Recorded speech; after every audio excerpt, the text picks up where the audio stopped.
Welcome to Who in the Hub. I'm Sharline Nabulime and I'm here with Marine Sergeant Andrew Biggio, the founder of Boston's Wounded Veterans, an organization dedicated to helping combat veterans returning to New England. The nonprofit organization is doing everything from modifying homes and cars to providing basic needs for injured vets. Andrew, this is a huge undertaking. What motivated you to reach out to injured veterans?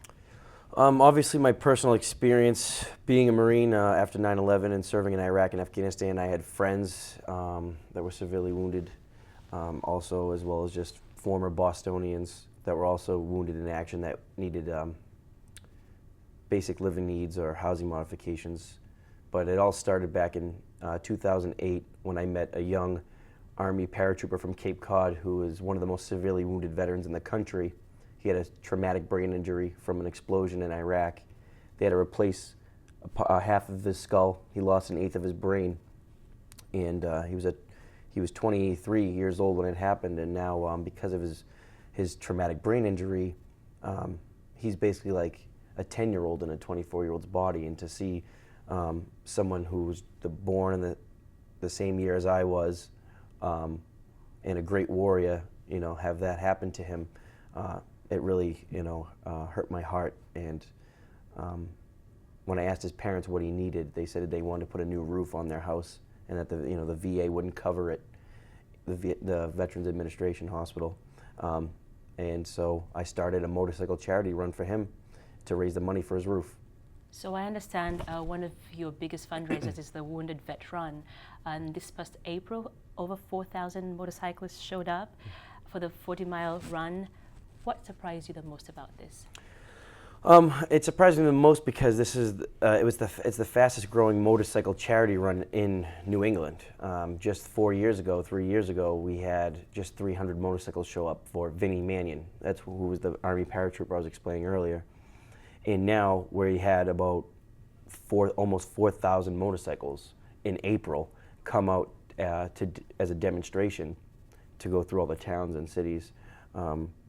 It surprised me because not too many people are ecstatic about the missions in Iraq and Afghanistan, and our veterans come home and see that. Although we have a lot of support and people say support the troops all the time, it's hard when you know what people are really saying in the back of their heads.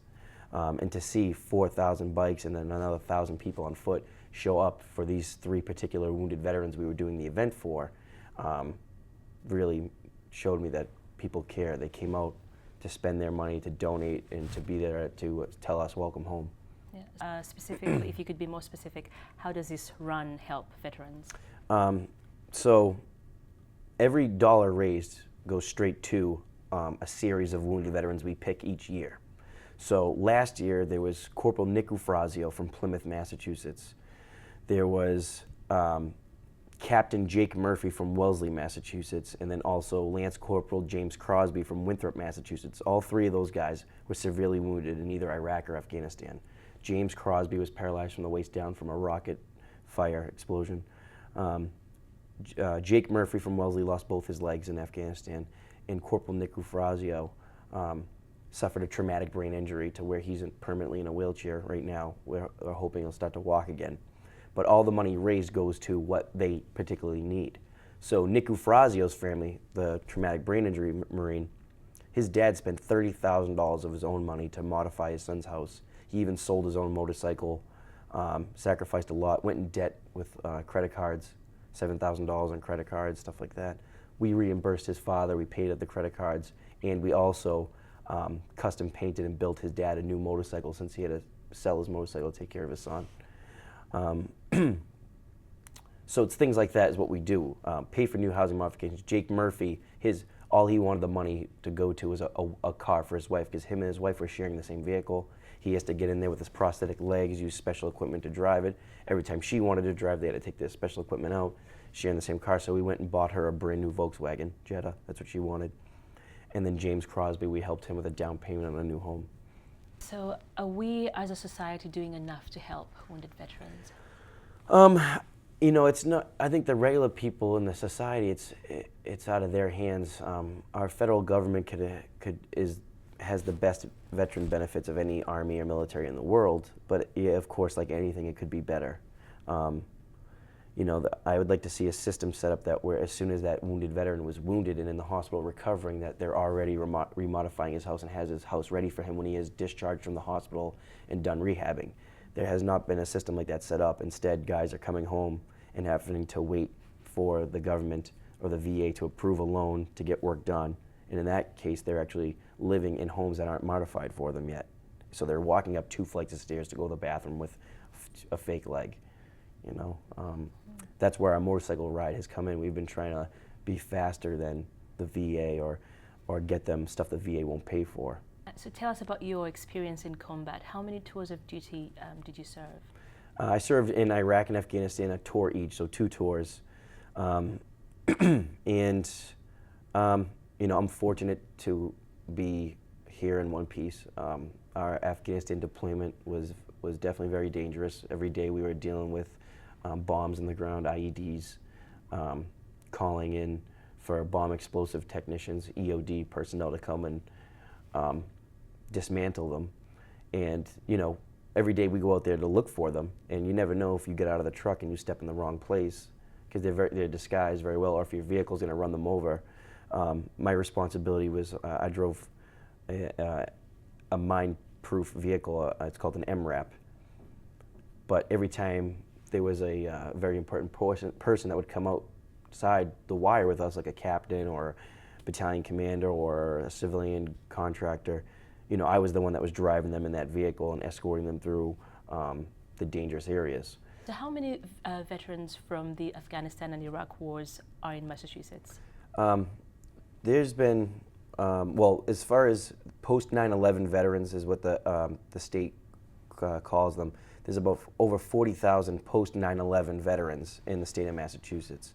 In the whole country, there's been about over 50,000 wounded veterans. Severely wounded, in a category in Massachusetts, there's probably over 100 severely wounded veterans from Iraq and Afghanistan. It's not including the Vietnam War, World War II, Korea. And so tell us about the other ways your organization helps wounded veterans. Mm-hmm. So some veterans used to ride motorcycles before they were injured. And for those who do not ride a motorcycle, riding a motorcycle is one of the biggest freedoms you can have. It's, it actually unstresses a lot of people. It's a luxury we have. Then, you have this young soldier or airman or Marine that gets wounded, he loses his limbs, and now he can't ride a motorcycle anymore. And it used to be one of the funnest things he ever did. Well, we will build modified trikes for them to sit in and ride, and they're obviously a lot safer than motorcycles because it's 3 wheels, not 2. And we bring them back a luxury and put a smile on the face that they used to have. So how many veterans have you been able to reach in New England? So far, we've been able to change the lives of 7 veterans from the New England area that have been severely wounded. And we're working on 10 right now. We're currently gearing up for next spring, which will be 3 new wounded veterans from the area. 1 from Rhode Island, 2 from Massachusetts. All right. And how long has the organization been up and running? We've been up and running and helping veterans since 2010. So it's fairly new. Fairly new, yep.